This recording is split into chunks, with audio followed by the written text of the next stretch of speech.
You know how sometimes, out of nowhere, life throws you something completely unexpected? Like one moment you're sitting on your couch, scrolling through your phone, and the next you're holding something that makes you pause? That's exactly what happened to me last December. It was a quiet evening, nothing special, just one of those lazy nights where time feels slower. Think you know how this story ends? Share your thoughts in the comments and don't forget to subscribe for more chilling tales. I was lounging in my tiny apartment, surrounded by the mess of someone who swears they'll clean tomorrow. A half-eaten bag of chips sat on the coffee table. A random movie was playing in the background. Not that I was paying attention. The end of the year buzz was in the air.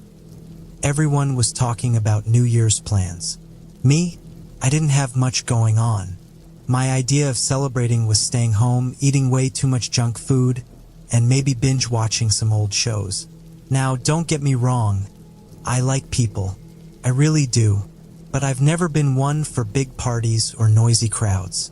Call me boring, but I find peace in the quiet.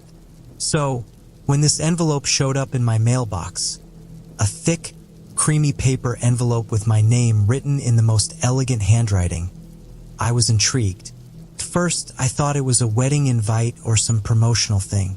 You know how they make everything look fancy to grab your attention? But this was different. There was no return address, no logo, just my name in perfect black ink. I don't even remember walking back to the couch. 1 second, I was at the door, and the next, I was sitting holding this thing like it might disappear if I let go. For a minute, I considered just tossing it aside. I mean, who sends handwritten invitations these days?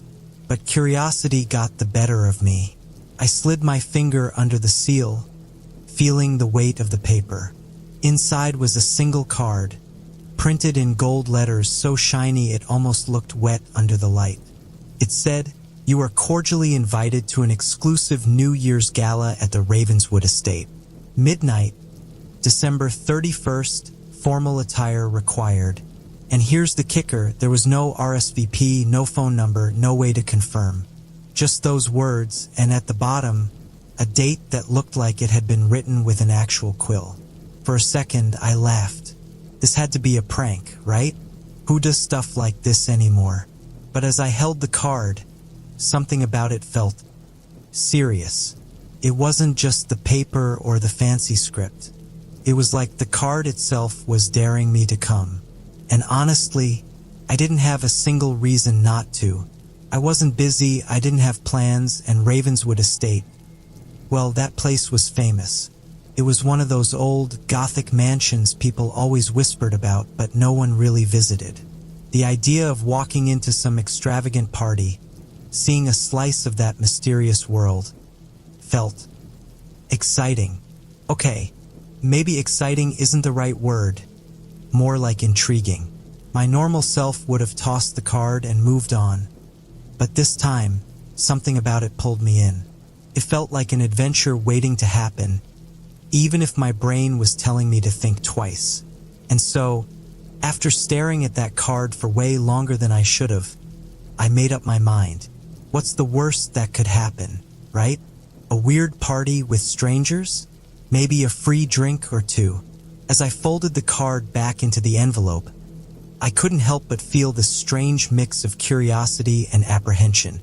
Something told me this wasn't going to be a typical New Year's Eve, but I wasn't about to back out. Little did I know, that single decision was about to change everything. I showed up at Ravenswood Estate just before midnight, the invitation tucked into my coat pocket like a talisman. The air was colder than I expected, biting through my jacket, but that wasn't what made me shiver. The mansion stood there, towering against the night sky, its spires almost disappearing into the darkness. The place was enormous.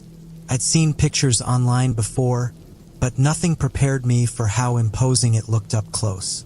The windows glinted faintly, reflecting the moonlight, but they gave nothing away about what was happening inside. As I walked up the winding path to the front doors, I noticed how quiet it was. No distant hum of traffic, No rustling leaves, not even the chirping of crickets, just my footsteps crunching on the gravel. Felt like the world had stopped moving around this place. At the massive double doors, a man in an old-fashioned butler's uniform greeted me. He didn't say much, just took my coat and handed me a small glass of champagne. His smile felt more rehearsed than warm, but I brushed it off. People who work in places like this probably deal with strangers all the time. The inside of the mansion was, well, stunning, but not in the way I'd expected. Everything was pristine and beautiful. Polished wood floors, gold-trimmed chandeliers, paintings that probably cost more than my rent for a year, but it didn't feel alive. There were other guests scattered around the grand hall, chatting quietly in clusters, but even their laughter seemed muted, like it was being swallowed by the house itself. I noticed something odd right away. Everyone was dressed strangely. The invitation had said formal attire, but these people looked like they had stepped out of a history book. Velvet suits, gowns with lace collars, gloves that reached their elbows, nothing that anyone would wear to a modern party. I felt completely out of place in my rented tuxedo, but no one seemed to care. As I sipped my champagne and tried to blend in, I caught snippets of conversations. Most of it was polite small talk, but the way people spoke felt wrong, stiff, formal, like they weren't really talking to each other but reciting lines from a script. And then there were the things they said, odd phrases like, "It's been so long since the last one," or "Do you think he'll stay?" I didn't know what they meant, and honestly, I wasn't sure I wanted to. The first real jolt came when I was wandering near the staircase. I was admiring one of the paintings, a haunting portrait of a woman in a black dress, when I felt it, that unmistakable sensation of being watched. You know the one, right? Like eyes boring into the back of your head? I turned around quickly, but no one was there. Just the butler standing at the far end of the hall, his hands clasped neatly in front of him. I shook it off. Maybe it was the champagne, or the fact that I'd psyched myself out about this whole night. But the feeling wouldn't go away. Even when I moved into the next room, a lavish dining hall set with an absurd number of plates and silverware, it clung to me. I told myself it was just the grandeur of the place messing with my head. But deep down, I knew it was more than that. The dining hall was where things started getting stranger. I noticed a man standing near the fireplace, staring into the flames like he was in a trance. His clothes were immaculate. A deep green suit with gold buttons, but his face looked tired, like he hadn't slept in years. I approached him, trying to start a conversation, but when I got close, he turned his head slightly, just enough for me to catch a glimpse of his eyes. They were hollow. Not literally, of course, but there was something about them that made me stop in my tracks. Like he wasn't fully there. He didn't say a word, just nodded once before walking away, leaving me with an uncomfortable knot in my stomach. I glanced around the room, suddenly hyper-aware of everyone else. Were they all like him? Were they even real? I wandered back into the main hall, my head buzzing with questions I couldn't answer. That's when I heard it. A faint sound coming from upstairs. It was soft at first, almost like a whisper, but as I focused, it became clearer. A melody played on what sounded like a piano. The notes were beautiful but sad, like they belonged to a song no one was meant to hear. I found myself drawn to the staircase, my feet moving before my brain had time to protest. But as I reached the first step, the butler appeared out of nowhere. His voice was calm but firm as he said, "The upper floors are not open to guests." I nodded, mumbling an apology, and stepped back. But the melody didn't stop. If anything, it seemed to grow louder, echoing in my head even as I moved away. By now, the unease was impossible to ignore. Every room felt colder, darker, like the mansion itself was closing in. I caught glimpses of things that didn't make sense.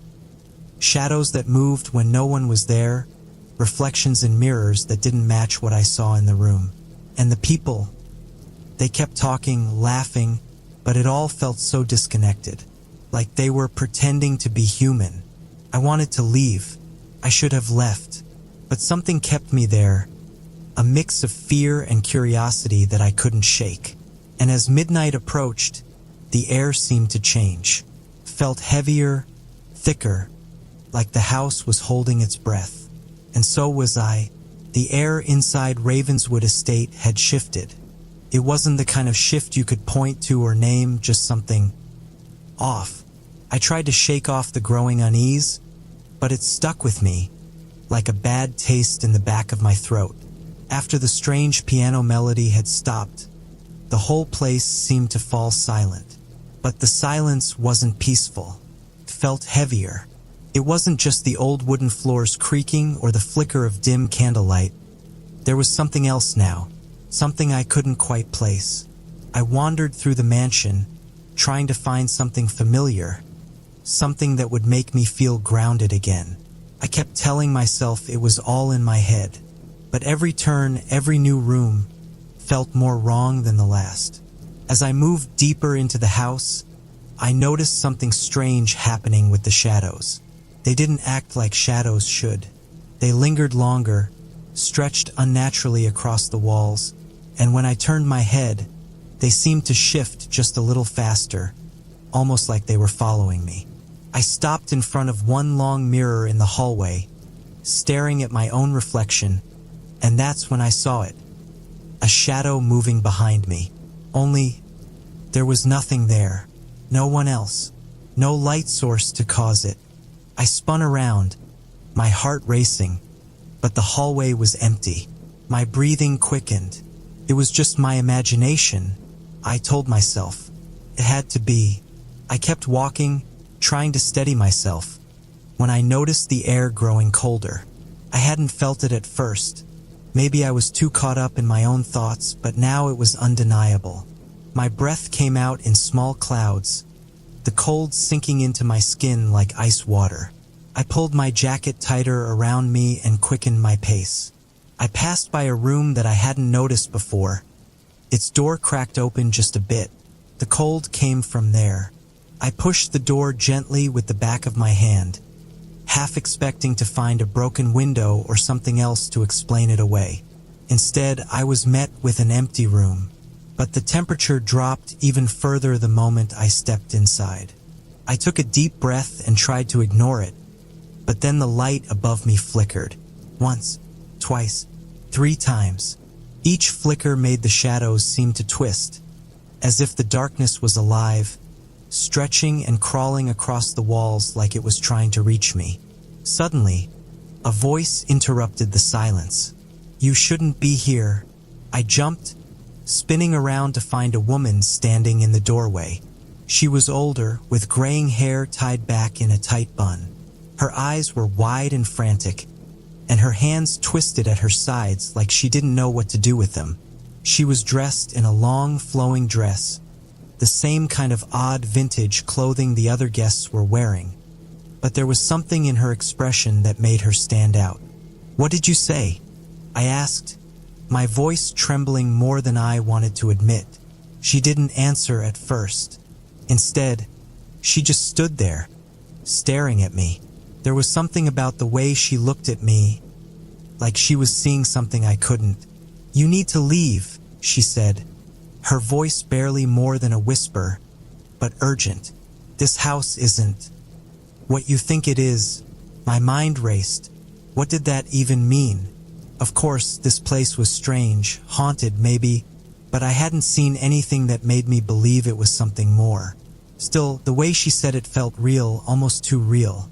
"Where am I supposed to go?" I asked, the words leaving my mouth before I could stop them. The woman didn't respond. Instead, she turned quickly and disappeared down the hall, vanishing into the shadows before I could follow. I stood there for a moment, unsure of what to do next. My skin prickled with unease, and I had to force myself to breathe slowly. I turned and walked out of the room, my mind spinning. Was she trying to warn me? Or was she part of whatever was going on in this house? I moved cautiously through the halls, trying to make sense of what I was feeling. The temperature had dropped even more, and the lights were flickering again. But this time, it wasn't just the occasional flicker. The lights were stuttering like they were struggling to stay on. One bulb above me buzzed loudly, then burst in a pop of sparks, leaving me in total darkness for a second before another bulb overhead flickered to life. And then I saw it, a figure standing at the end of the hall. A man tall, his back to me. He was dressed like everyone else, like something from another time, but this time it felt different. He wasn't just standing there. He was waiting. I stopped. My mind screamed at me to run, but my feet wouldn't move. I was frozen in place, my pulse thundering in my ears. I took a step forward, then another. But as soon as I did, the man turned and walked through the wall, disappearing as if the building itself had swallowed him. My chest tightened. My heart pounded in my throat. No, this isn't real. This isn't real, I muttered, the words escaping before I could stop them. But everything felt real. Too real. I reached the staircase again, but this time, I didn't hesitate. I didn't care about the butler's warning. I had to know what was going on. As I climbed, the cold grew stronger, the silence thicker. Every step felt like I was wading through something, some force pushing me back, but I kept going. And then, just as I reached the top, I heard the piano again. That haunting melody. It wasn't just a song anymore. It was calling to me, and I couldn't ignore it. I had to find out what was behind that door at the top of the stairs. It wasn't just the cold anymore. It was as if the entire mansion had turned into a living, breathing thing, and it was watching me, waiting for me to make a mistake. I felt it deep in my bones as I stepped toward the door at the top of the stairs. That same haunting melody from the piano filling the air, louder now, as if it had somehow followed me up. The door stood before me, thick and imposing. My hand hovered over the handle, but I hesitated. Every instinct screamed at me to turn around, to leave this nightmare behind, but something else, something darker, compelled me to go inside. I pushed the door open. The room beyond was dim, lit only by the flickering light from the hallway. The piano sat in the center of the room, though it was no longer playing. I moved closer, my breath coming out in shallow gasps, my heart pounding. That's when I saw it. A figure hunched over the piano, its back to me. I couldn't make out any features, just a silhouette shrouded in shadow. The air seemed to thicken with each passing second, and the temperature dropped even further, biting at my skin. "Who are you?"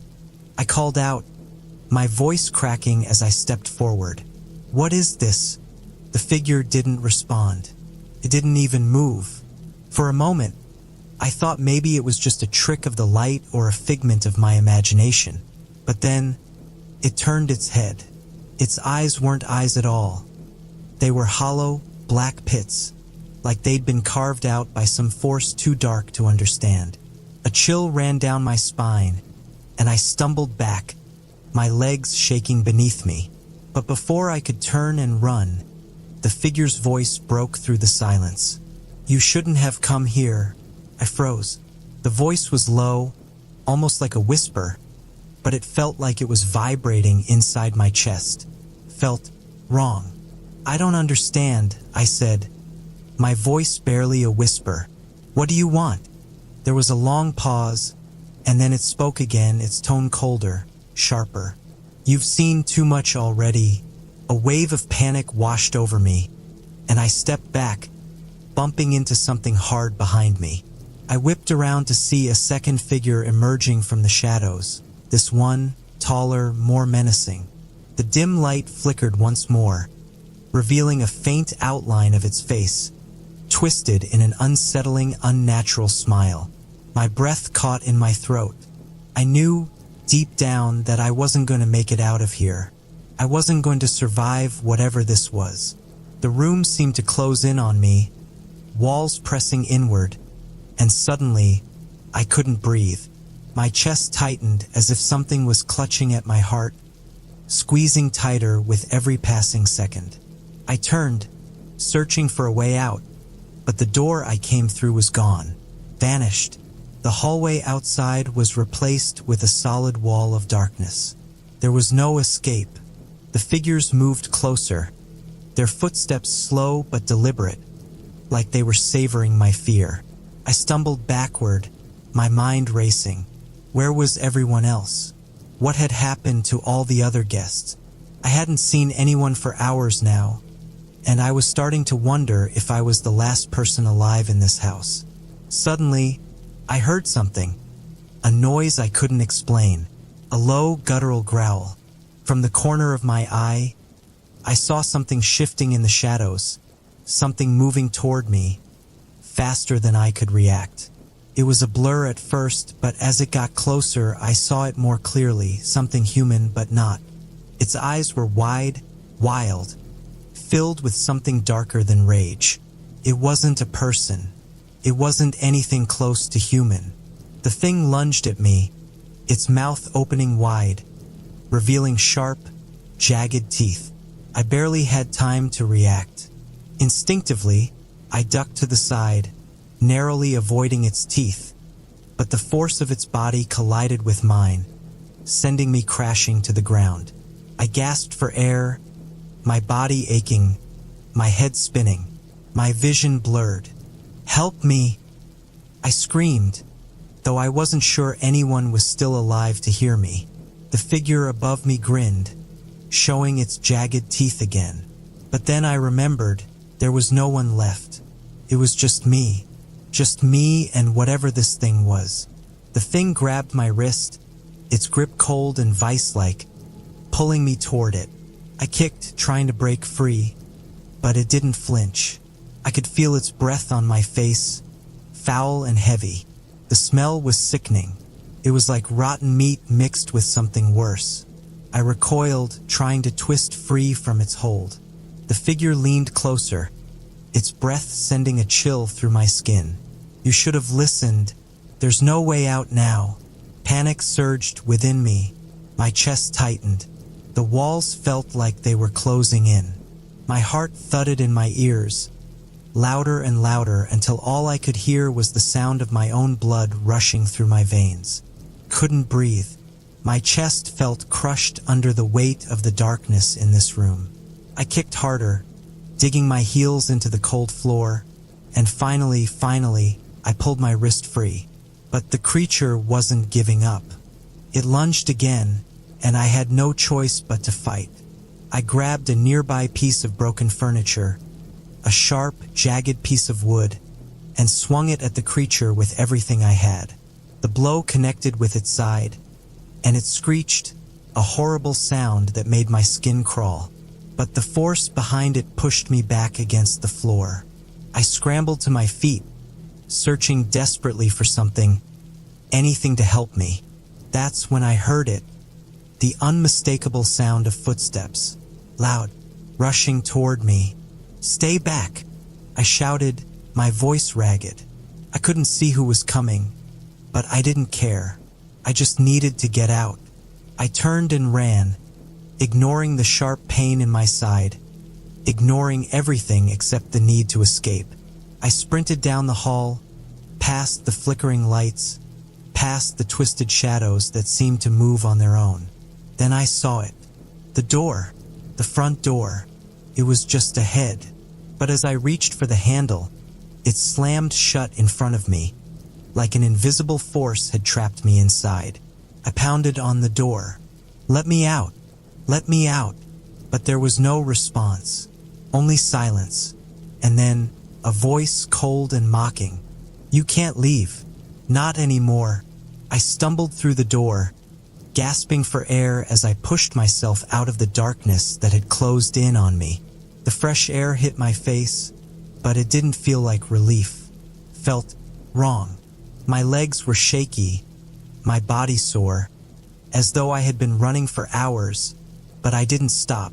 I kept moving, even when my mind screamed at me to stop, to catch my breath. I didn't know how I'd gotten outside. 1 minute, I was trapped in that suffocating room with the figures, and the next, I was here, standing in the middle of the yard, drenched in sweat, heart racing.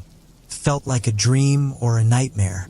I looked around, expecting to see someone, anyone, to explain what had just happened. But there was nothing, no sign of life, no trace of the strange events I had just experienced. Had it all been a hallucination? Was my mind finally unraveling after everything I had seen and heard? Or had something else happened? I couldn't be sure anymore. My thoughts were scattered, my head spinning. I had to get away from that house. I turned toward the road and ran, not looking back. My legs moved on their own, pushing me forward as if the ground itself wanted to swallow me up. I didn't care where I was going anymore, as long as it was away from that house, away from whatever those things were. I didn't stop running until I reached the nearest town. My chest burned, my breathing ragged, but I was outside the reach of that place. At least I hoped I was. The local diner was the first place I saw. I burst through the door, gasping for air. The people inside turned to look at me, eyes wide with confusion, but I barely noticed them. I just kept moving, collapsing into the nearest booth, my hands shaking uncontrollably as I tried to calm myself. The waitress came over, concern in her eyes. "Are you all right, Han? You look like you've seen a ghost." I wanted to laugh at that. I wanted to say, "You have no idea," but I just shook my head, unable to find the words. I don't know," I muttered. "I need a glass of water." She nodded, walking away. I looked out the window, my mind racing, replaying everything that had happened. The figures, the sounds, the feeling of being watched. It was like a constant weight on my chest, like something was still out there, waiting for me to return. Was it all in my head? I whispered to myself. Or is something still out there? The waitress returned with the water, setting it down in front of me. She studied me for a moment before speaking again. "Something wrong?" she asked gently. I looked at her, trying to force a smile, but it didn't come. "I'm not sure," I said, my voice quiet. "I think I just need to go home." I didn't tell her about the house. I didn't mention the things I had seen. Who would believe me anyway? It was easier to pretend it was all just a bad dream, a trick of the mind. But deep down, I knew it wasn't. The question that haunted me, the one I couldn't shake, was it real? The shadows that followed me, the whispers, the things that weren't supposed to exist, were they just figments of my imagination? Or was something still waiting for me to return? I could feel it.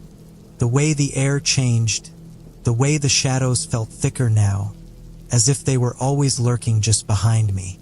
There was no escaping it. No matter how far I ran, I couldn't outrun what had happened. I took a deep breath, my fingers tracing the rim of the glass. I tried to clear my mind, but the memories wouldn't let go. I thought I'd forget it all once I left that place. I really did. But now, sitting here in this quiet diner, I couldn't shake the feeling that the world had changed somehow, that I had changed somehow. And then I heard it, a sound, a whisper. It came from behind me, too soft to be anything real, but just loud enough to make the hairs on the back of my neck stand up. I froze, my heart pounding in my chest. Was it them? Or was it just my mind playing tricks? I glanced over my shoulder. The diner was still quiet. The waitress was still behind the counter, wiping down glasses. Nothing seemed out of the ordinary, but that feeling, the one that had never truly left me since I stepped into that house, was still there. It was like I was being watched, and no matter how far I ran, no matter how much I tried to escape, it was always going to follow me, always going to be there, lurking in the shadows, waiting. I thought I'd forget it all once I left, I whispered to myself. But now, every shadow feels like it's watching me. Ready for more chills and mysteries? Subscribe and turn on the bell. You never know what story is coming next.